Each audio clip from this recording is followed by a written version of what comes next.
What's up, guys? Welcome back to Newswave. So yesterday we had a surprising release on the Nintendo eShop with a demo for one of the more anticipated titles coming up here for the Switch. I had a chance to play it and thought I'd give you guys some of my thoughts here today. Also, we are going to be talking about Babylon's Fall because, well, it came out, and we're also going to be talking about some of the massive sales that have been revealed for Elden Ring, taking the entire Souls series mainstream. Guys, if you enjoy these videos, make sure that like button helps out a ton, and if you're new here to the Spawnwave channel, make sure you subscribe down below and ring that notification bell so you can keep up to date with all the uploads here on the channel. And we're going to start today with Triangle Strategy. It is out right now, and I am very excited to check this one out. We did have the Metacritic scores go live yesterday, which we can see. Posted up at an 83 currently. That's on 41 critic reviews. If we take a look at the split, 37 positive, 4 mixed. Some of the highlights included, of course, the HD 2D style, which looks great in its latest iteration here. And the story itself having meaningful decisions, as in the story will legitimately change. Not one of those like fake decisions that some games have where it's like pick a path, but it all kind of ends up at the same place. Not the case here. And the battle system, of course, that's been refined through some of the feedback they've taken with the different demos they've done, all kind of coming together here with a really good callback to the old days with Final Fantasy Tactics. Now, I did see some of the negatives, mostly revolving around the amount of dialogue and story that you will have to go through, where at times, it's going to be a while before you even get to a battle and technically play the game. It's a lot to take in with the story and trying to follow everything. But if you really enjoy games that are heavily narrative driven with tactical RPG elements, this will probably be the title for you. This is going to be something I'm going to jump to from Elden Ring. Like, I feel like if I'm really frustrated in Elden Ring with a boss, I can jump over to Triangle Strategy, kind of relax a bit, go through the story here and take my time picking my moves. And then when I'm all calm, I can go back to Elden Ring and get frustrated all over again. Also, we do have Switch Sports to look forward to this summer, and we had that demo where we had like that network test that we're not supposed to talk about, but because we had this demo, there is data mining that's been ongoing, and it looks like some references to sports that we don't have in the game currently have been found, which we can see this posted up over on Twitter from Jack saying, another interesting thing found while data mining Switch Sports, the game references both basketball and dodgeball alongside the other playable sports. Could very well just be scrapped content, but maybe a potential future update. I have no doubt that Nintendo will probably be updating Switch Sports at least for that first year, because they've done it with all of their other sports titles like Mario Tennis, Mario Golf. The games come out, they feel like they're missing stuff, and then by like a year later, they feel much more complete. I wouldn't be shocked if you see these games get added in over time, and here's hoping eventually they add in boxing, because that was a lot of fun with the Wii, and the fact that it's not here is a bit disappointing, but yeah, I wouldn't be shocked if all these different game types ended up into Switch Sports by the end of its run or its roadmap. So probably about a year later, you'll see this stuff in there. Oh, and we of course know that Housemarque is part of Sony after that acquisition announcement last year, and now that they're done with Returnal, people have been wondering what's next for them. What are they up to? They did have at least something to say about their next project. We can see this post up. This was from an interview with reporters at the DICE Awards from Returnal's director saying, it's early days with us starting a new game, a new IP, concepting it out. We'll see what comes with that. And that's kind of what I'm expecting here. I didn't really think they would come out with like a sequel to Returnal or anything like that. We've seen the progression that Housemarque's made from things like Resogun up to Returnal, and now, of course, being part of Sony, having the full backing of Sony, not necessarily a budget that's been laid out as kind of a second party. It's like, we'll give you some money, make what you can, you know, and we'll see if it needs more time and all of this. And they did have to delay it, of course, but now the full backing of Sony, Housemarque being able to create a brand new IP and probably take as long as they need to get it done. It's exciting stuff.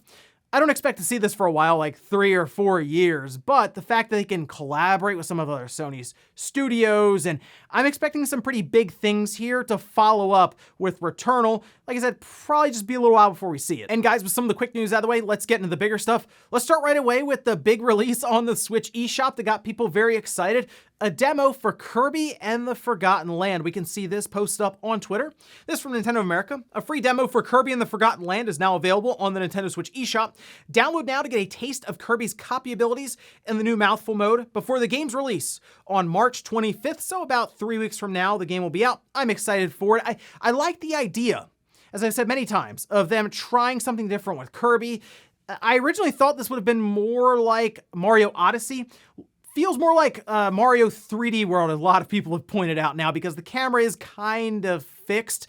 But nonetheless, it's a new direction for Kirby, and that is exciting. Going from like just a 2D platforming to this kind of 3D platforming game that has quite a bit of stuff hidden in the different levels. Now, you have access to 3 different levels that they've set up here, and they also have co-op mode, which is pretty cool to be able to try that out. They have 2 different difficulties. One's easy, and the other one I guess is supposed to be normal. We'll come back to some of that. But first impressions of it so far after I've played through the demo are good. Like, I think it looks pretty good overall. Looks better in handheld mode. With a lot of these Switch games, when they blow them up to a big TV, you realize, oh, Nintendo's still trying to figure out what anti-aliasing is. It's running at 30 FPS, which feels more sluggish than Mario Odyssey, but it at least felt responsive enough there. And I do think the game looks pretty good for the most part for Kirby. I think this is a game that really benefits a lot from its art style and the colors. It really does pop off of your screen. Now, the gameplay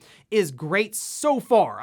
They really show off the mouthful mode quite a bit, using it more than I actually kind of thought we would in the game. So it does make me wonder how many items they have set up for mouthful mode, because you get to drive the car right away. They have the big cone, and I'll say a few others thrown in there without trying to spoil it, because I do think it's worth checking out this demo to see what you think. They also showed off like these, I guess, call them missions sort of, or quests, where as you're doing things in the level, you have something pop up on like the bottom right. It's like, go ahead and bloom these different tulips, or save these Waddle Dees, or cross this certain secret path using Big Mouth mode. And there's a lot of cool elements tied in here to get a lot out of each one of these levels. So it does seem like it's gonna be one of those games where, yeah, collect-a-thon at times, but all for a purpose where you're apparently gonna be building out like this hub world. So there's gonna be consistent progression based around what they've been saying in these different previews. Now, one of the big problems I have right now, and it could change when we get the full game, because they said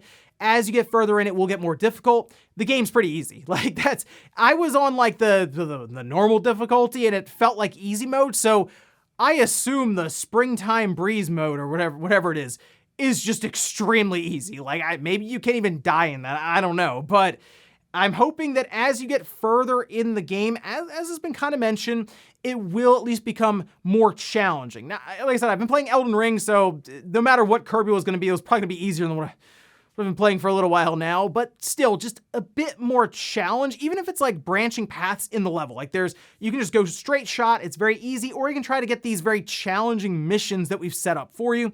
That would at least be a nice twist on it. But overall, I'm coming away from the demo very positive. I'm excited to play this game and pick it up later on this month, but certainly check it out. And I do like some of the marketing we're seeing from Nintendo. Like, in Japan, they have like the Big Mouth mode sort of marketed alongside a Switch OLED, where you can have the box changed out for Kirby. So just some fun stuff there, but looking forward to Kirby and the Forgotten Land. That'll be launching later this month on the 25th. Next up, let's talk about Elden Ring and some of the massive sales that have now been reported for this title. The thing with the Souls series is, while it typically would get high marks from critics, it wouldn't really sell that well, at least not until now, with Elden Ring absolutely crushing it. Take a look at this over on gamesindustry.biz. Elden Ring is the biggest non-FIFA or Call of Duty launch since Red Dead Redemption 2. Now, this is in the UK, but it does count physical, digital, all of that here with this latest report. They say its sales are 2.5 times that of last week's big new release, PlayStation's Horizon Forbidden West. In fact, it's the biggest game launched outside of the Call of Duty and FIFA franchises since Red Dead Redemption 2 back in 2018. That is really impressive, because that means it would have had a bigger debut than Assassin's Creed Valhalla or even Cyberpunk 2077. Also, they did share some interesting numbers when it comes to the physical digital split, which I do like to keep an eye on as we kind of go through the years here. But digital downloads were 68% for Elden Ring overall, and Xbox had the largest digital purchase split, with 85% of games sold on Xbox being digital for Elden Ring. That's actually above the PC that was at 73%. So more people bought it physically on the PC than they did for the Xbox. I mean, Don Matrick, I guess, was just like 6 or 7 years too early with the concept for the Xbox One. Now, we also got numbers in Japan for sales around Elden Ring, which we can see here at the top on the PlayStation 4, by the way, 188,490. And then right below that, number 2, the PS5 version of Elden Ring, 90,017 units. That's combined, what, 278,500 copies. That's really good for From Software. And right below that, we see at number 3, Pokemon Legends Arceus, 60,754. Then we have Sophie 2, that on the PS4 and then on the Switch. Mario Kart 8 Deluxe, Horizon of Midwest, Mario Party Superstars, Toucan Rambu Warriors, and then Super Smash Bros. Ultimate. Now, unfortunately for Sony, despite having such a big seller here with Elden Ring on their platform, they weren't really able to take advantage of it, obviously because of supply constraints currently for the PS5. The Switch OLED model did top the hardware sales, 32,670. The regular red box Switch, 24,867. Then we get to the PlayStation 5, 15,418. Then we have the Switch Lite, 12,695. The Series S, 3,687. PS5 Digital, 1,614. The Series X, 598. The 2DS LL, 511, and then somehow 17 PlayStation 4s were found in the back different stores. But certainly some impressive sales numbers for Elden Ring. I feel like there are a lot of people who bought Elden Ring because of a lot of the hype, thinking it might be a bit different from maybe Demon Souls or Dark Souls. They get into it and they realize, wait, no, this is still a Souls game and I'm just getting crushed over and over again. That's the idea of these Souls games, but Elden Ring's a bit different because you can just kind of go off and explore and actually find weaker or more manageable, like bosses or sub-bosses, level up, get stronger, find better gear, and then go tackle that boss in a much more non-linear method than what we've been used to. And I think that's the part that makes Elden Ring so special to a lot of people, is just how open-ended it is. We're all having a different adventure in this game, and it's really cool to see. But yeah, I'm very happy for FromSoft. I am curious the direction they go in now. Do they stick with this open world setup because it certainly took them a while to develop this game, or do they go back, kind of change things up a bit, maybe to the formula they had where it's a bit more closed off with something like Demon Souls? Hard to say there. Either way though, big stuff here for Elden Ring. Cool to see FromSoft really get pushed into the mainstream now, but I'm sure it'll be a little while before we see what FromSoft has next. Right now, it's all about Elden Ring, and with good reason, because I would say at this point, yeah, it's the best Souls game ever made. Next up, let's talk about Babylon's Fall. It actually came out yesterday, and it seemed like no one really noticed. No, seriously. I mean, you can take a look at the reviews on Metacritic, where there are like no reviews. I think there's one on PC right now at like a 20. There's none on the PS4, and then there's one on the PS5, and it's at like an 80 with one pending. Like, no one really cared about Babylon's Fall at all. And it's from Platinum and Square, so I thought there would have been at least a little bit of interest, but it seems like ever since they showed it at E3, and it looked kind of like a PlayStation 3 game, and then they said the words live service, and they were already putting out like a roadmap and a season and all this stuff, people were just kind of like, yeah, I think I'm good. And then they just sort of moved on. And then Elden Ring came out, and that took over headlines. And here comes Triangle Strategy out the day after. And yeah, everything was pretty much just hitting around it to where people just kind of moved on. I mean, if you look at it now on Steam, I mean, take a look at the concurrent player count. Yeah, it's like 650 was the 24-hour peak. Guys, this is the launch for this game. 650, which, yeah, unfortunately for Platinum, this looks like it's probably going to go down as one of their worst releases. I don't think it's going to review very high. Dreamcast guy did one on it, and he's basically like, yeah, don't buy this game. He had told me that before even. It's like, it's not worth checking out. I downloaded the demo for it, and I was like, I'll check this out. And I just didn't. Like, it just doesn't have any kind of appeal or compelling aspects to it where I'm like, well, I have to check this out, which normally with a Platinum Games release, I would at least give it some time to, especially if there's a free demo, just to see what it's about, but not the case here. I don't know. There's too many games to play now, and that's just sort of the way it is. And unfortunately for Platinum Games, it's just going to get left behind for Babylon's Fall. I don't even really see any way they turn this one around. But hey, let me know if you're someone who tried Babylon's Fall and what you think of it. And in our last bit of news, I kind of wanted to revisit a story from last year because I think we all sort of forgot about this. I did myself until someone actually tweeted me on Twitter about this, and that has to do with Metal Gear Solid being delisted by Konami. This was a whole thing last year. It was in November, which we can see the post they had over on their website, where they said temporary removal of Metal Gear Solid 2 and Metal Gear Solid 3 from digital storefronts. That was for the PS3, the Xbox 360, and the Nintendo DS. This was on November 7th. Now, if you take a look at the list of games they removed, it was basically like the Metal Gear Solid HD collection that they released. And then they did release stuff, or they did remove things on like the Shield TV and then obviously the 3DS game.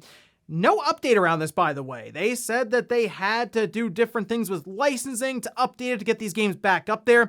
And I think we're to the point now where these games just aren't coming back. And if you consider where they were trying to bring them back to, the 3DS store, which is going away, like in a couple of months, you won't be able to buy anything on there. The Shield TV that I don't think anyone's really on the Shield TV like that anyway. And then on PlayStation Store, which Sony is looking to shut that down here pretty soon. The Xbox Store is the only one that I think even makes sense at this time to bring back. But if you're Konami and you're looking at that, you're like, well, what's the point? Like, we're just going to bring it back for that one store, figure out all this licensing stuff. Doesn't make any sense. My hope here is that Konami realized, wow, people actually cared about these games. Maybe we'll do a remaster collection. We'll port them over. We'll get them onto current platforms. It's Konami. That's the only problem. So while like I said, I saw someone talking about this and I looked into it, I realized there's no reason to. So my suggestion is to buy it on the Xbox 360. They sell them brand new still on Amazon, I believe, or on eBay. You can find them.